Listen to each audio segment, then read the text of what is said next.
Thanks for being with us for another playoff edition of Friday Night Blitz. I'm Brandon Kinnard. Not only is it level 3 of the playoffs for football, we've got the high school volleyball tournament returning to the Rush Center and a big day in Packers news, some of which we covered earlier. We'll get to all of that, but first, our sports showdown game of the week. In Division 3, it's LUXEMBURG-CASCO hosting Menasha. We'll pick it up late first quarter on a 4th and 4. A.J. Korth, the dual threat quarterback, keeps and scores.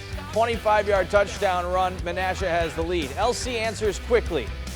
Screen pass to Max Ronsman. He gets to the outside and goes the distance. The big answer from the Spartans with a nice broken tackle at the end. 7-6 the score. Second quarter, if you watched Shutdown last week, you saw a lot of this. Devontre Smith, 57-yard touchdown run. He ran for 400 yards last week.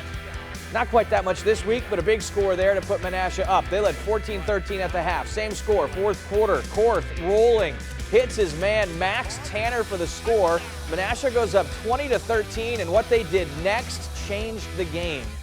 The surprise onside kick. What a gutsy call from head coach Jeremy Korth, and it pays off. His guys recover, and on that drive, A.J. Korth, the quarterback, keeps it again, bouncing outside and scores. Menasha 27-13, a winner over LC. Rachel HOPMAYER with the Blue Jays. In the first level 3 playoff game ever at LUXEMBURG-CASCO, it was Menasha's quarterback A.J. Korth that put on a show, propelling the Blue Jays to win 27-13, handing the Spartans their first loss of the season. We knew this was going to be a ground game battle, and the quarterback managed to put up 24 rushing attempts for 539 yards and 2 touchdowns. Korth left the field in tears tonight, emotional about how far the program has come. And it's just tough football. We got to stick together. And the changing point in our season was that West Appear game. That taught us a lot of stuff as a team. We stuck together from there on, and we're a hard team to beat now. There's a lot of mixed emotions right now, but I'm happy for our guys, and it feels great, man. Defense, they've been a little iffy here and there, but tonight they really stepped up and made an impact, and we saw that. It was a gritty first half, but Menasha completely owned the Spartans after that, forcing multiple fourth quarter turnovers and holding LUXEMBURG-CASCO to 0 points after halftime. To level 4 we go. In Luxembourg, Rachel HOPMAYER, NBC 26 Sports. Thank you, Rachel. Congrats to the Blue Jays. Shout out to my Spartans. Great season for LC. Papermakers and Lightning. Appleton North looking for its first win over Kimberly in 11 tries. And they got on the board early. Touchdown in the back of the end zone there. Kimberly responding. Short touchdown run of their own. That ties the game at 10. Very next play from scrimmage, though, the fake. Everyone caught off guard. Cal Martini out of the backfield. Normally he's running it, this time through the air, and takes it the distance. A big one to give North the lead, and then Martini, this time off the handoff, powering in for the score. North goes up 21-10. Last chance for the Papermakers. Caden Pendleton's pass picked off. North snaps that streak. They're moving on with a 21-10 win.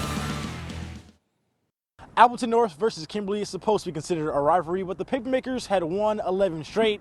That is until tonight. The Lightning shut down the Papermakers in the second half to advance to the state semifinals. We've been working for this all year, but like what I told my team after, we broke it down, the job's not done. We did not come here just to beat Kimberly and lose next round. The job's not finished. But our kids, they didn't prepare this season to beat Kimberly. They prepared to go for a state championship. So as I'm talking, Cal Martini pushes me aside and says, "We're not done yet. This is, so that's a great sign when some of your leaders, they're that driven to go out and make this happen. And we have a lot of work to do, but we're going to get to work right away." Brandon, Appleton North was adamant that the job is not finished yet, but let me tell you, after the game, the celebration was on. In fact, the students came from the student section to come down and celebrate with the players. They have a big one next week in the state semifinals. At Papermaker Stadium, Chancellor Johnson, NBC 26 Sports. Yeah, Chance said that field storm was so intense he lost his phone. Hope he finds it. North will play the winner of this one, Franklin and Bayport. There's Tanner Brevard for the Savers. A short touchdown run. That puts them up 35 8-0. Franklin, the #1 ranked team in the state, was cruising. Bayport looking to make up some ground here. Cole Benson looking for Sam Barry. That's broken up in the end zone. Nice play defensively. A couple plays later, Bayport going deep again. This time, they've got it. Nate Forseth comes down with it, but that was the Pirates' only touchdown. Franklin wins 35-7. They will rematch with Appleton North next week. In Division II, Pulaski and Hartford, after an early Red Raiders touchdown, the Orioles on the move. Austin Coots to A.J. Pepin. That's a touchdown. Game tied at 7. Second quarter now. Pulaski punting, but a high snap, and Aaron Hopatos just has to fall on it. So great field position for Hartford. They take advantage. On a 4th and goal, that's Pepin leaping in for the score. Next Hartford possession, 4th down again, going for it again. And how about this throw? Coots to Bly Bielmeier. Orioles go up 21-7. Pulaski making a move late first half. Elliot Karch looking for Jacob Dockstetter. He goes up and gets it. Red Raiders in business, but a couple plays later, they lose the ball. Fumbled, recovered by the Orioles. Hartford wins this one, 35-28. Some other scores here. These are Division IV games. Freedom a winner over Wisconsin Dells. The Irish, which finished in 3rd place in the NEC Conference, to Denmark, who, as you can see there, loses to Catholic Memorial tonight. Freedom finishing in 3rd place behind LUXEMBURG-CASCO in Denmark. And how about that? Now the Irish, the only one of those 3 still alive, as LC and Denmark both lose tonight. So several local teams advancing to level 4 next week. State semifinals next week. So 1 more win to get to state, 2 more wins to bring home a state championship. Stick with us. We've got more updates from state volleyball coming up. Plus, we are ready for Love. Jordan Love preparing for his NFL debut on Sunday. Hear from the Packers QB coming up on NBC 26. Let's head out to the Resch Center, day 2 of the state volleyball tournament. Division I match here, Appleton North and Brookfield Central. First set point, Berkeley Mishler taps it over. North takes a 1-0 lead. Lancers come out hot in the second. This is Anna Knutson finding a little space there. Lancers on top, but North gets them back with some defense. Mishler in on that block for a point, and then a few minutes later, she's near this one as well. It's Brianna Cantrell who gets credit for it. North wins in straight sets. They'll play for a state championship tomorrow night. Division II, we saw LC football lose. Could the volleyball team get it done? Looking for a 3rd straight state title this weekend. Spartans taking on REEDSBURG. Emma Johnson. That's my favorite play in volleyball right there. The fake set, just dropping it over.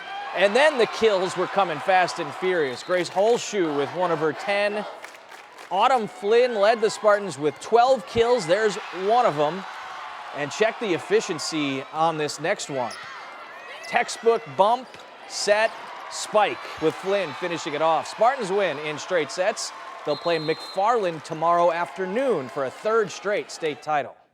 In Division III, OCONTO at state for the first time since 2012. They've got a tough matchup, powerhouse Howards Grove. First set was all Howards Grove. The Tigers' Emma Bile tapping it over there, another one of those plays. Howards Grove wins the first one 25-8. Second set, though, goes down to the wire. Hannah Moe puts the Blue Devils up 16-14.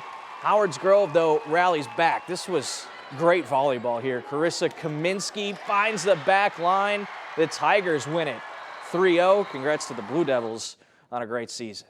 On the boys' side, a stunning loss for Kaukauna this evening. The Ghosts were swept by Westosha Central. Kaukauna finished the season 44-2. They lost only 7 sets all year, 6 of those coming in the 2 losses. So think about that, 44 wins. They lost only 1 set in those 44 wins. Incredible season.